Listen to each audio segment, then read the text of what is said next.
They weren't wild-haired brutes, club in hand, growling in a cave. They didn't drag their wives by the hair. They didn't tear raw meat with their teeth like wild animals. And they were anything but stupid. Yet for centuries, the image of the caveman has been distorted, turned into a symbol of ignorance, of a time before civilization. Somehow, we've grown used to imagining the past as dark and backward, and Paleolithic humans as creatures not yet fully evolved. The truth couldn't be more different. Modern archaeology is peeling back those layers of prejudice, sharpened tools with refined edges, wooden spears perfectly balanced for throwing, and deep cave paintings filled with abstraction. All of it points to one undeniable fact. They didn't just survive. They understood, they crafted, they created, and they learned. Now imagine dropping a modern person, university degree, fluent in 3 languages, iPhone in hand, into the wilderness with nothing. He'd starve, dehydrate, or get eaten within days. But our prehistoric ancestors, they survived ice ages. They migrated thousands of kilometers. They healed with roots and herbs. They raised children, built tools, understood natural rhythms, and left behind a legacy that echoes through millions of years. That's not savagery. That's the peak of adaptation. And it's not ignorance. It's survival genius. Part 2.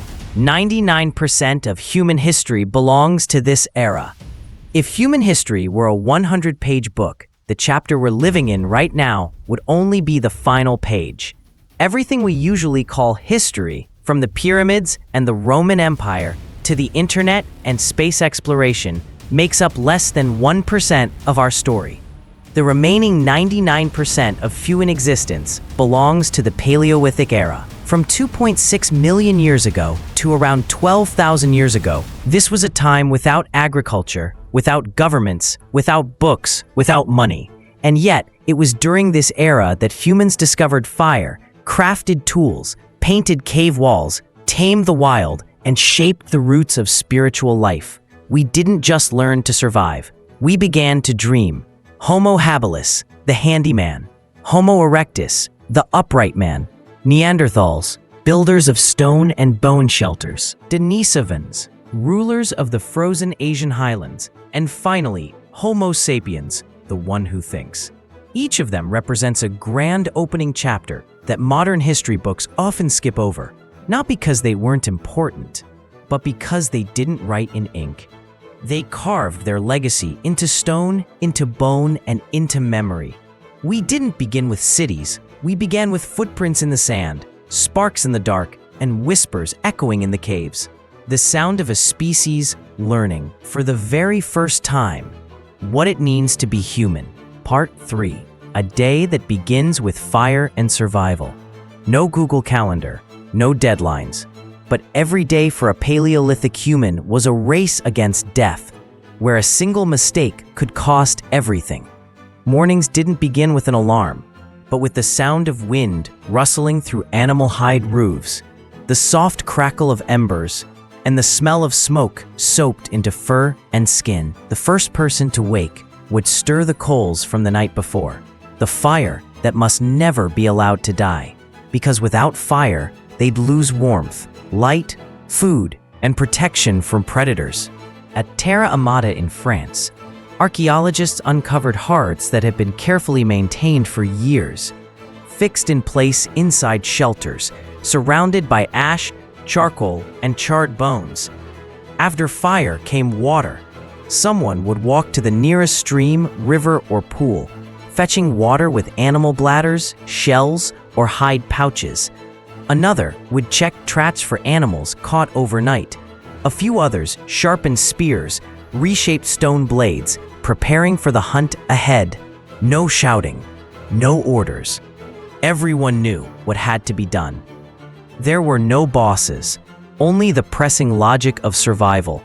And when the sun rose high enough, the hunters departed, spears in hand, ears tuned to the rustle of leaves, the crunch of distant hooves, the breath of prey just out of sight, because they knew tonight's dinner, or the entire week's survival, was being decided in that very moment. Part 4. Hunting was a deadly art. Don't picture our ancestors as wild men running across a plain, yelling as they blindly hurled spears at animals. They didn't hunt by instinct. They hunted by strategy, with memory, patience, and finely honed skills passed down through generations. At Boxgrove, England, archaeologists uncovered a horse shoulder blade with a deep puncture wound, powerful and precise enough to kill instantly. Not a random strike, but a carefully aimed blow delivered after tracking, stalking, and waiting for the right moment. At Schöningen, Germany, nearly 300,000-year-old wooden spears were found, almost 2 meters long, made from spruce trunks, polished and aerodynamically balanced like modern javelins. These weren't primitive sticks. They were engineered weapons, crafted for distance, precision, and lethality. Around 30,000 years ago, early humans developed spear throwers, simple lever tools that doubled throwing range and force. By 20,000 years ago, the bow and arrow emerged, ushering in an era of long-distance hunting with less risk but requiring incredible skill. Still, no matter how advanced the weapon, a hunt was always a gamble. One missed throw meant hunger. One injury meant death. That's why gathering was the backbone of survival. Hunting could fail, but grass, nuts, roots, berries, they returned with the seasons. The kill fed the tribe, but the plants, they kept them alive. Part 6. Shelter was more than just a cave. Since childhood, we've called them cavemen. It sounds fitting, but in truth, that label only tells a small part of the story. Caves, while sturdy, were scarce, damp, dark, and immobile. They weren't permanent homes. They were seasonal shelters, used in winter or during storms. For most of the year, Paleolithic people built their own houses wherever the land allowed. At Mezerich in Ukraine, over 15,000 years ago, archaeologists uncovered circular dwellings built from mammoth bones, hundreds of them forming frameworks, then covered with animal hides for insulation. At Terra Amata in France, evidence reveals wooden huts up to 15 meters long, with post holes, leveled floors, and a central hearth for warmth and cooking. Inside these homes, there was no chaos. The space was clearly organized: cooking near the fire, sleeping in a separate area. Tool making and flint work had their own space, and importantly, refuse disposal was kept well away from where they lived. Paleolithic humans cleaned, repaired after storms, managed waste and sanitation, just like any functioning society. They didn't live in squalor, despite what movies might show. They didn't settle where it was easiest. They made wherever they lived into a real home. And in that home, they nurtured not just bodies, but the entire community. The fire, the food, the sleep, and the memories that would shape the generations to come. Part 7. A society of order, sharing, and exchange. Prehistoric humans didn't live alone. They lived in groups of 20 to 30 people, often extended families, grandparents, parents, children, all hunting, gathering, and surviving together. But more importantly, they were not isolated, despite what old textbooks may suggest. At many archaeological sites, researchers have found items that didn't originate locally: seashells in mountain settlements, obsidian from Turkey found in Central Europe, beads, pigments, and animal bones from distant regions. These artifacts show that prehistoric people had networks of exchange stretching across hundreds of kilometers. No coins, no merchants, but gifts, trust, and repeated interaction, enough to form a functioning system. And within their small communities, they shared food, not just with family, but with the entire group. No one was left hungry if anyone else had something to eat. At Donji Vestinice in the Czech Republic, archaeologists discovered a massive cooking hearth, large enough to roast dozens of kilograms of meat at once. It was clearly built for communal feasts, likely when multiple groups gathered. Sharing wasn't just kindness, it was prehistoric insurance. Today I help you. Tomorrow, if I'm injured or starving, you'll help me.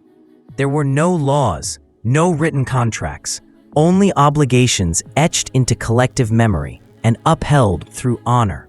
Part 8. Art, music, and symbolic thinking. When a Paleolithic human dipped their fingers into red ochre and painted on a cave wall, they weren't just creating shapes. They were telling a story. At Blombos Cave in South Africa, over 100,000 years ago, archaeologists found shells ground with ochre and color blocks smoothed flat like paint palettes, likely used to decorate bodies, mark surfaces, or express spiritual ideas. In Germany, a flute made from eagle bone, dating back over 43,000 years, still plays today. Its reconstructed sound is indistinguishable from traditional folk music, with pitch, rhythm, and intentional design. And deep inside caves like Lascaux and Altamira, humans left behind paintings of animals, figures, and abstract symbols, not in obvious places, but in the deepest, darkest corners. These weren't hunting notes. They were rituals, metaphors, and spiritual experiences. Part 9.